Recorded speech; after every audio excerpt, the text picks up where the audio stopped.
আলহামদুলিল্লাহ সালাতু ওয়াসসালামু আলা রাসূলিল্লাহ সুবহানাকা লা ইলমা লানা ইল্লা মা 'আল্লামতানা ইন্নাকা আনতাল আলিমুল হাকিম ওয়া লা ফাহমা লানা ইল্লা মা ফাহামতানা ইন্নাকা আনতাল জাওয়াদুল কারীম। আসসালামু আলাইকুম ওয়া রাহমাতুল্লাহি ওয়া বারাকাতুহু। আজকে আমি একটি ছোট্ট ঘটনা শেয়ার করব। সেই ঘটনাটা আসলে আমাদের জন্য শিক্ষণীয় একটি ঘটনা। সেই ঘটনাটা একটা জিনের ঘটনা। আমার একটা পেশেন্ট আমার কাছে যখন চিকিৎসা রোকিয়া করতে থাকে, যখন তার সেশন চলতে থাকে রোকিয়া সেশন, তো রোকিয়া সেশন চলাকালীন ওই জিনটা হাজির হয়।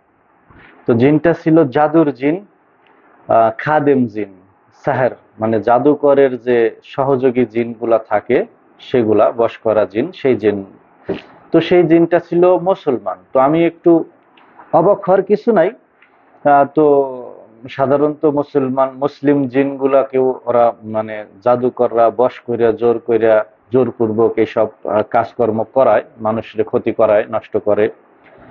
তো অবাক হয়েছি তখনই যখন সেই জিনটা বলছে যে আমি একজন কোরআনের হাফেজ। তো তখন একটু অবাক হয়েছি। আল্লাহু আলম, আমি তার সম্পূর্ণ কথা বিশ্বাস যাইতেছি না। তবে সে বলছে এটা, তো কিছু প্রমাণ পাইছি।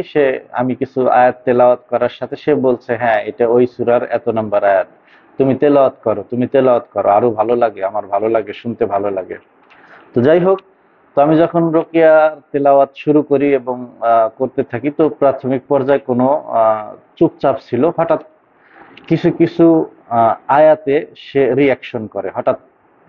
তো আল্লাহর রহমতে সে একটা পর্যায়ে ঘাইল হয়ে যায় এবং খুব চিল্লাচিল্লি করে। যখন আমি জাদুর আয়াতগুলা তেলাওয়াত করি তখন খুব চিৎকার করে, এবং আযাবের আয়াতগুলো আসলেই সে খুব চিৎকার করে। তো একটা পর্যায়ে তার সাথে আমার সাথে কথা বলতে রাজি হলো, বললো থাম, আমি একটু কথা বলবো। তখন সে আমাকে বলল, কিছুক্ষণ চুপ থাকার পরে ওই জিনটা বলল যে আমার কিছু করার না, আমাকে জোর করে পাঠাইছে। তো আমার জাদুগুলা তুমি ধ্বংস করে দাও, আমি চলে যাব, আমি এর কোনো ক্ষতি করি নাই। তা আমি বললাম যে তুমি এখানে ক্ষতি করো নাই, তাহলে এখানে আসছো কেন? তখন বললো যে আমাকে আসলে জাদুকররা বাধ্য করছে আসতে।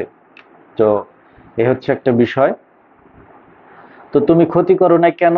বলছে আমি আসলে ক্ষতি করি নাই, তার একটা কারণ। সে কারণটা হচ্ছে আমি অনেক দিন আসলে হালাল কিছু খাবার খাই না, যেহেতু আমি মুসলিম। তো আমি অনেক শুধুমাত্র মানে হালাল খাবারটাই পছন্দ করি।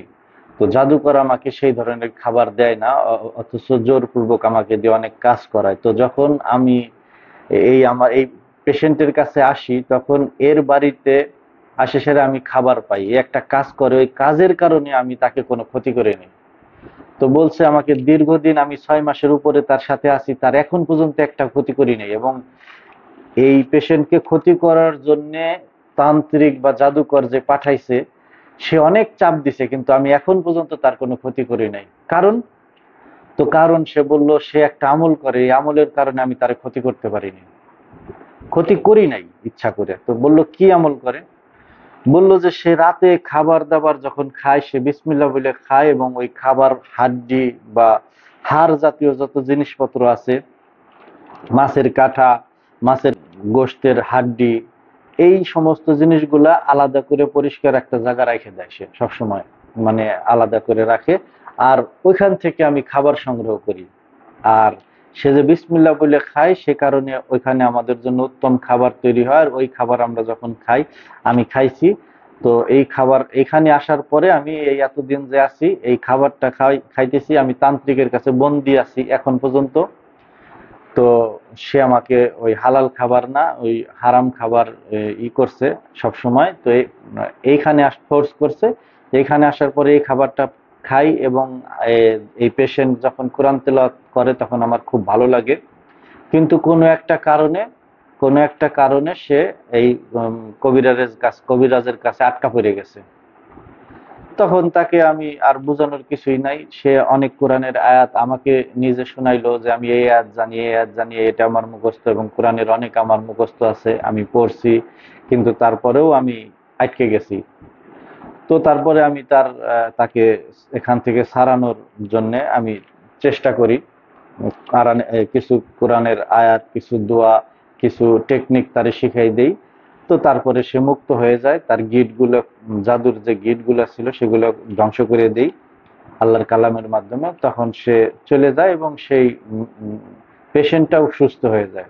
তো আমার এই ঘটনা শেয়ার করার মূল উদ্দেশ্য হইতেছে যে আসলে আমাদের আশেপাশে, আমাদের ঘরে এরকম অনেক মুসলিম জিন, মুমিন জিনরা থাকে, বসবাস করে।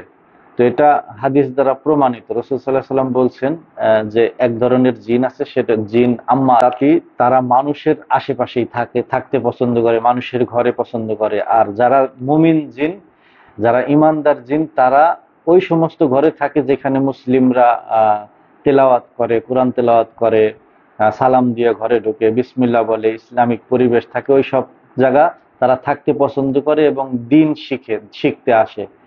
আর হচ্ছে যখন বিসমিল্লাহ বলে যে খাবারটা আমরা খাই, আর যে হাড় গোড় অবশিষ্ট থাকে তার থেকে ওদের সুন্দর উত্তম রিজিক আল্লাহ সুবহানাহু ওয়া তাআলা যে দেন, এটাও হাদিস দ্বারা প্রমাণিত। আর এই জিন যখন বলল, তো এইখান থেকে আমরা শিখতে পাইলাম যে আসলে আমরা যখন খাবার খাই বিসমিল্লাহ বলে খাবো, প্রথম একটা বিষয়। আর যে অবশিষ্ট যে কাটা হাড় গোড় এগুলা থাকবে, এগুলা পরিষ্কার একটা জায়গা রেখে দিব। আহ তারপরে সকালে আমরা এটাকে ফেলে দিব এবং বিসমিল্লাহ বলে এটাকে ফেলে দিব। তো এটাই হচ্ছে মূল মেসেজ, যে আমরা আসলে অনেক সময় অসচেতন অবস্থায় অনেক অনেক ভালো ভালো খাবারগুলো আমরা নষ্ট করি, অপচয় করি। আমরা অপচয় করব না। আসলে আমাদের অবশিষ্ট খাবারও যে অনেক মাখলুকের খাবার, এটাই আসলে আল্লাহ সুবহানাহু ওয়া তাআলার একটা মোজেজা। আলহামদুলিল্লাহ। তো আমরা সবাই এই আমলটা করার চেষ্টা করব, বিসমিল্লাহ বলে খাবো এবং খাবার যে অবশিষ্ট যে হাড় গোড় থাকবে এগুলো একটা পরিষ্কার পরিচ্ছন্ন জায়গা আমরা রেখে দিব যতক্ষণ পর্যন্ত আমরা ফেলে না দিই। তো আসসালামু আলাইকুম ওয়া রাহমাতুল্লাহি ওয়া বারাকাতুহু।